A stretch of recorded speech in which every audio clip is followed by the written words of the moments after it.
When you get introduced by Andrew Klein, best MC in the business, he's fantastic, isn't he? Round of applause. It's a really strange experience because when he introduces you, you're sitting over there listening to your own introduction and going, I'm actually starting to look forward to hearing myself speak today. So thanks, Andrew, and thanks, Yamini and Mark, for kicking off today. Good morning and welcome to Future of Leadership again for those return people. As Mark introduced me, I'm a behavioural scientist, and basically what that just means is that I get to do for a living what most people like to do as a hobby. So just to put that to a test for a second, hands up if you like to do a bit of people watching in your spare time. Yeah, so lots of us, right? So we like to watch people, and we often go to places to watch people. We'll go to shopping centres are great, airports are fantastic, like it doesn't get much better for people watching there, and even conferences are great. So in the breaks you can sort of just see what people are up to. And when it comes to people watching, I was having this thought the other day, but imagine if people watching was like bird watching. And in particular, you know, with bird watching, when you get your book with all the rare species in it, imagine if you got one of those. And so you went people watching and you'd kind of go, oh, look, it's an untattooed 20-something-year-old male. Amazing, I haven't seen one of those. And then you might go, oh, look. Shh, everyone, don't scare them off, but it's a clean-smelling backpacker. And then you go, wow, oh my God, I didn't think these still existed, but it's like a Parramatta Eel supporter with hope in their eyes. Like, it's, no, they became extinct years ago, but anyway, so we kind of, I love people watching, and the other thing that I love is coming and speaking about human behaviour at conferences like this, and I love coming and speaking at the Future of Leadership. It's such a privilege to come back here every year, and there's two main reasons why I love speaking at this event. Number one, the cause and the effect that this conference does to change kids' lives over in Thailand is just absolutely incredible. The fact that you're sitting in a chair is actively contributing towards that, and it's just amazing, so I love that. And the second key area why I like coming and speaking at Future of Leadership is that I challenge myself to come up with a brand new topic every year specifically to launch at this conference. And so this year was no different. I wanted to challenge myself with a new talk. What could I come up with? And I helped to guide my thinking, one of my favourite behavioural constructs, a cognitive bias. Hang on, I'll just turn that on. A cognitive bias called the Dunning-Kruger effect. So some people in the room might be aware of it, but it's basically a cognitive bias where we consolidate information. And in particular, what happens with the Dunning-Kruger effect, it's the interplay between how confident we are around an idea and how much deep knowledge or wisdom that we have around it. And so what typically tends to happen for all of us at times is when we're exposed to new information, early on in the space, what happens is we kind of have this strong sense of confidence that we know a lot about it. So, you know, put this into context, say it's a new university graduate who turns up at work, or maybe an apprentice who's just finished their apprenticeship. It's like they've only just discovered this information, but they can't be told anything about it. They know they're a world-class expert in that kind of stuff. But then over time, as wisdom starts to emerge for us, what we actually have is this crisis of confidence, as all of a sudden we start to realise that there are libraries filled with information we're yet to learn about that same topic area. And I love that the researchers actually talk about this overinflated peak of confidence in the earliest days of our wisdom. They title that Mount Stupid. And yes, I've hung out up the top of Mount Stupid a lot. Like I've taken selfies from up there, I've camped out up there. In fact, one of our heavy industry clients that we're working with at the moment, one of their key guys in there, a bloke by the name of Paul, after I introduced this term, he said, mate, not only have I been up the top of Mount Stupid, I took a D8 dozer up the top. I levelled all the trees just so I could get a really good look from up there. And so I think we are all guilty at times of sitting up the top of Mount Stupid. And I challenged myself to put together this talk around two key questions. Number one, what is it that I've held to be true around leadership that might not be the case? And number two, is what is our existing narrative around leadership that might need reframing or looking at from a different angle? And so effectively, this was where my thinking took me. As I approached the halfway point in my life, I realised something as true as the constant ebb of the tide. It's a fact, I've forgotten enough stuff to fill an ocean. It's all gone, forgotten, washed away and lost at sea. But I don't pine or regret the things I forget, because it's not the everyday task that fills our flask and gives us a life well lived. And if we can change our filter from what we've lost to what we gain, it softens the hurt and frees us from pain. And in the space we create for our mind, we find that there's these moments that shape us and mould us and make us. Take my pop. Although only 5'6", he seemed like a giant to me. I was just a little tacker and I followed him around like a tracker. And even in those tender years, I was tapping into a wisdom born of hard times. A life filled with war and depression, both mental and recession. He shared these lessons with me over a steaming pot of Billy tea, and I drunk it in. Not just the tea, but me and him, and a Monte Carlo Bicky from the Arnott's tin. And it was such a gift, but not a gift wrapped in a bow or even a sugary treat. No, the gift was a present, and being present was the gift. And again, this rings true for me and for you, that it's these moments that shape our lives. It's the moments that matter. Like the time I spotted a woman across a space and I realised in an instant that I deserved more than I was getting and given out of the life I was living. And I decided right there and then that I needed three to be. To be a better man, to be enough, and to be a part of her life. Now, nearly 2 decades on, I'm still trying. She's now my wife. And these days, I huff and puff, or at least I try to be enough. And there's times where I think to myself that I can be better, and that I can be better for her.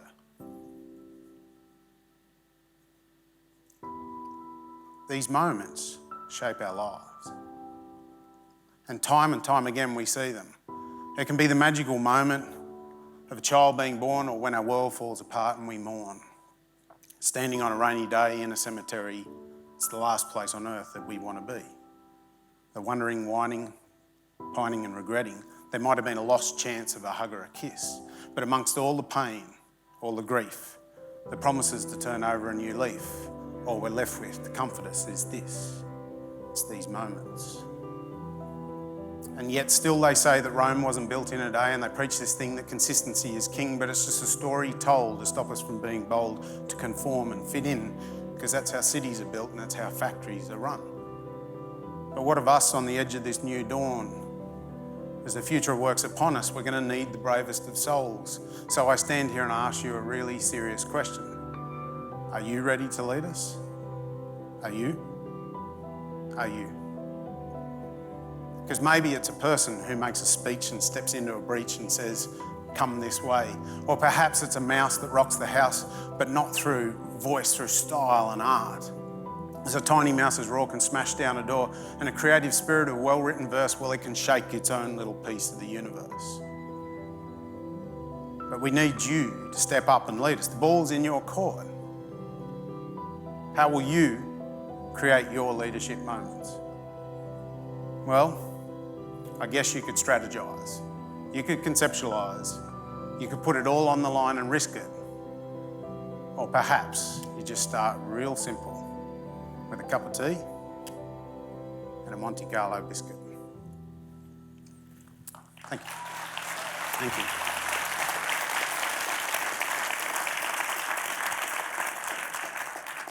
In 2006, or in March of 2006 in particular, it was like Christmas had come 3 months, or twice in the space of about 3 months.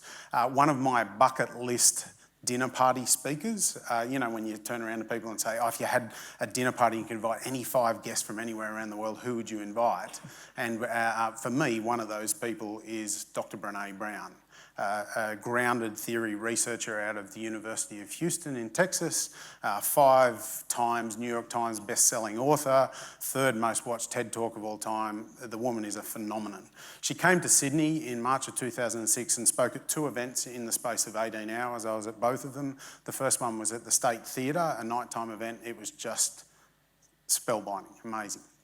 The second one was hosted by the wonderful Business Chicks, a leadership event breakfast the next morning. I was the only male in the village, I think, but I was really happy to be there to watch one of my intellectual idols share some recent research. And in fact, she started out her presentation by asking permission of the group to veer off her original intent and share some really recent research that her team had just pulled together only a week earlier. I was delighted, as were most of the people, as she went on to talk about 150,000 pieces of data that they'd gathered, 95% of it with Fortune 500 company leaders, particularly around the question of how do you build trust with your team? Pretty good thing to understand, right? And so I'm actually going to share some of the results of that with you in a second, but I'd love you just to have a chat with the people just in your immediate vicinity. What do you think are some of the most commonly reported actions or behaviours that build trust with a leader and their team? Have a quick chat, see what you come up with, give you 30 seconds. So, not sure what you came up with, but the number one response that came back in all that data, so this is grounded theory research, so it's not statistical, deep statistical analysis like Mark and his team do there, but this is where they do interviews and then out of the words start to emerge the data. It's really complex stuff, really challenging stuff. But the number one trust building exercise that a leader can undertake with their team is to ask them for help. So when the leader asks their team for help, it actually magnifies the trust massively. And when you hear it, and even there were some sort of, there were some non-verbals from the audience, it sort of kind of makes sense, right? But we often don't think about that because it doesn't necessarily match the old narrative of the leader's supposed to have all the answers. She went on to talk about a few other things, like when leaders step into conversations, tough conversations when they should have them. And so she listed out her top 7 of the findings. But there was one really interesting piece in there where she talked about an anomaly for the researchers. So it wasn't an outlier because it happened too many times to be an outlier, but it surprised the researchers. And that one behaviour was when a leader attends a funeral. So when someone in my team has lost someone close to them, the presence of the leader at that funeral massively built trust, not just with that person, but radiated out through the team. And this really got me to thinking that each one of the points that she was talking about within this really robust research is they're all about moments. They're all about these finite moments in time when a leader took the choice to step in and do something about it. And so it started just sitting in my subconscious over a long period of time until when we set the dates right back in about January for this, I decided to pull something together. As it turns out, there's been a fair bit of literature around moments and how they work. And what's really curious is that we've kind of got this existing narrative that we talk to people around leadership is that we've got to be consistent. We've got to do, same actions day in day because trust is built one brick at a time. Yet the problem is, and I don't know whether you can see it, is this consistent approach to leadership. There's a big problem with that, and it looks nothing like it's life itself. Life's filled with ups and downs and conflict and success and challenge and failure and outstanding achievement and a whole bunch of different stuff, and that's what life looks like. The top one doesn't look like life, the bottom one does. And even when we look at it, it looks like the very thing that gives us life. It's actually a heartbeat in itself, and it's these moments, particularly further away from the norm, that actually, in some ways, are the very thing that we talk about life. I had the wonderful privilege yesterday of attending a funeral of my grandmother-in-law, a 98-year-old powerhouse of a woman, Kath Armstrong. And what did they talk about at her funeral? What did they eulogise and celebrate her memory? It wasn't about the little stuff, it was about the big stuff. It was the moments that she impacted upon people. And so I'd suggest to you that these moments aren't just the heartbeat of life, they're the heartbeat of your leadership. And there's a couple of particular reasons for this because these moments serve a big purpose in our life. And one of the biggest purposes that they service is, number one, they conserve energy for us. Because trying to remember lots of stuff is a huge cognitive load for us and it tires us out. And so what we need to be able to do is forget stuff. It's really important for our health. And so these moments, what they do is they provide this space to forget the noise within a day. And the truth is that they actually make you more sociable as well. The ability to forget stuff is incredibly important to form good relationships. I mean, surely you've experienced this. The person with an outstanding memory, well, they're just a little bit of a bastard, right? So haven't you been sitting at work and you've turned around and you've come up with this cracking idea and you've gone, oh, we should try and do this, and Barry turns around and goes, no, we tried that in 1972.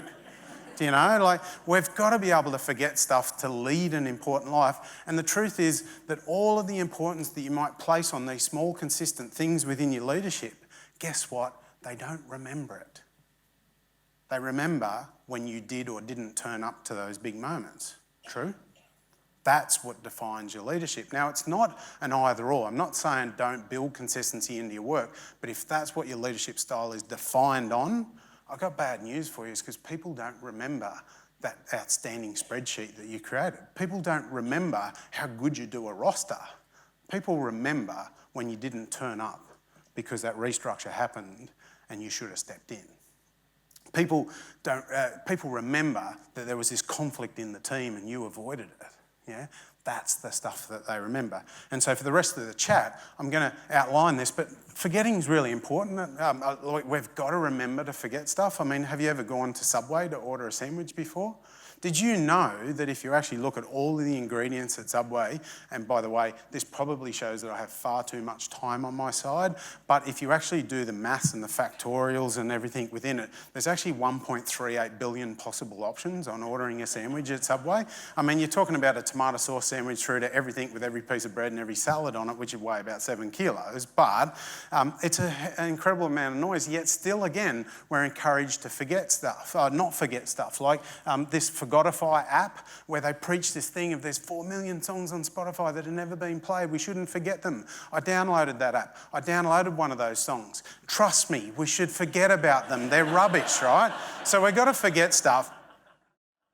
And so I guess we've got this big question of what makes a moment? What's the anatomy of a moment? And again, there's about 2 decades worth of really good literature around this stuff, and I'm going to share this kind of as almost like a meta study. So let's roll this together into stuff that's useful for us. So there's 4 key experiences that make a moment. Number 1, it's something outside the ordinary. It has to be an extraordinary moment, something that is rare or has a magnification above the baseline that creates it being extraordinary in itself. Number 2 is discovery, so a crystallization of thoughts into an aha moment or a realization of some kind. 3 is this sense of achievement, and the bigger the achievement usually isn't actually to do with the numbers or the KPI, it's actually the challenge that you have to overcome to do it. And then the last one is around connection, but this isn't just connection with others, it can be connection to self or to something that's bigger than ourselves. And so there are 4 key areas, and they're all bound by one common element, and that is emotion. And the deeper the emotion, the more significant the moment is. And again, what we actually find within our lives is that when we cluster together multiple experiences with deep emotion, that's the stuff that we truly remember. So I want to give you 2 examples before I finish up around these. I'm just going to collapse 2 together. For an example, the first one is using an extraordinary moment, something that's outside the ordinary that's coupled with discovery. My example of that is something that happened within our team in February. We're a behaviour and motivation strategy company. We work with organisations around their cultures and their leadership, and so we work really hard on our own culture. Once a quarter, we always get offline for at least a day, sometimes 2, to talk about our culture. And we finished off 2017 doing some great work, but we were pretty knackered by the end of the year. The workload and the pursuit and the fast growth that we're in meant that we kind of limped across the line a little bit from an energy perspective. So we started the year with a really strong message around state and how we can turn up with more joy, more hygge, like that kind of stuff, right? And so we thought, who's a world-class expert we can bring in to share this with our team, someone who turns up all in on life, and we could think of no one better than Professor Tommy Franklin. Now, for those who don't know Tommy Franklin, he's a hippie from Byron Bay. He's the dancing man of Byron Bay who first came to fame with a Trop Fest short film that was made of him, this dancing man at Byron Bay. But then he really exploded into our consciousness when he went on Australia's Got Talent and actually made the final of Australia's Got Talent simply by being on stage dancing. And so we thought, we've got to learn from this guy. How is it that he turns all into life? And so on Kingscliff Beach in broad daylight at 8 o'clock in the morning, we done a 1 hour dancing session as there's elderly sort of couples walking dogs past us and so on, and just tried to tap into this kind of joyous spirit that he carries.